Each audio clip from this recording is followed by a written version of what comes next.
सागर डिस्टिलरको मूल्य कति पुग्ला त? 1000, 2000, 3000 या 4000? यदि तपाईँहरूलाई यसको मूल्य कतिसम्म पुग्छ त भन्ने जिज्ञासा छ भने चाहिँ यो भिडियोलाई अन्तिमसम्म हेर्नुहोला र यदि हामीलाई सब्सक्राइब गर्नुभएको छैन भने चाहिँ फटाफट गएर सब्सक्राइब गर्नुहोला है त। र हामीले यहाँ देख्न सक्छौँ स्क्रिनमा सागर डिस्टिलर लिमिटेड चाहिँ लिस्टिङ भएको 9 दिन भइसकेको छ र 9 दिनसम्म आइपुग्दाखेरि चाहिँ टोटल यसको जम्मा 3080 कारोबार 3080 किता कारोबार भएको छ। यो भनेको एकदमै थोरै कारोबार भएको छ, सबैले होल्ड गरिराख्नु भएको छ र यो एउटा म्यानुफ्याक्चरिङ सेक्टरको कम्पनी भएको कारणले गर्दाखेरि चाहिँ अलिकति राम्रै डिस्टिलर कम्पनी भएको कारणले गर्दाखेरि चाहिँ अलिकति राम्रै हुने फ्युचरमा राम्रो हुने सम्भावना देखेर सबैले होल्ड गरिरहनु भएको छ।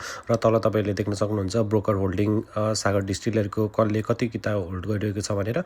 र यहाँ 3080 किता मात्रै कारोबार भएको हामीले सबै एनालाइसिस गर्दाखेरि अथवा हामीले एसडिएलसँग कम्पेयर गर्दाखेरि एसडिएलको अहिले प्राइस 1150 अराउन्ड 1100 टु 1150 अराउन्डमा छ र त्यो हिसाबमा पनि यो पनि म्यानुफ्याक्चरिङ सेक्टर र सेम डिस्टिलरी कम्पनी भएको कारणले गर्दाखेरि चाहिँ यसको मूल्य पनि 11 देखि 1500 को बिचमासम्म चाहिँ पुग्न सक्ने हामीले आङ्कलन गर्न सक्छौँ। यसको क्वार्टर 1 को रिपोर्टमा चाहिँ त्यति राम्रो रिपोर्ट चाहिँ आएको छैन, तथापि यो आइपिओ भर्खर लिस्टिङ भएको कारणले गर्दाखेरि चाहिँ यसले अलिकति होल्डिङ पनि ज्यादा भएको कारणले गर्दा यसले अलिकति बढी नै प्राइस जान्छ कि भन्ने हाम्रो आङ्कलन रहेको छ। र हामीले आङ्कलन गरेका कुराहरू चाहिँ बाइङ र सेलिङको डिसिजन ग्रुपमा चाहिँ कृपया नलिदिनु होला र यस्तै अपडेटहरूको लागि चाहिँ हामीलाई फलो गर्दै गर्नुहोला। हामीले अरू माबिलुङ इनर्जी, झापा इनर्जीदेखि लिएर बुङ्गाल हाइड्रो पावर सबैको आइपिओ को प्राइस एनालाइसिस कतिसम्म पुग्छ त भन्ने बारेमा भिडियो बनाइसकेका छौँ।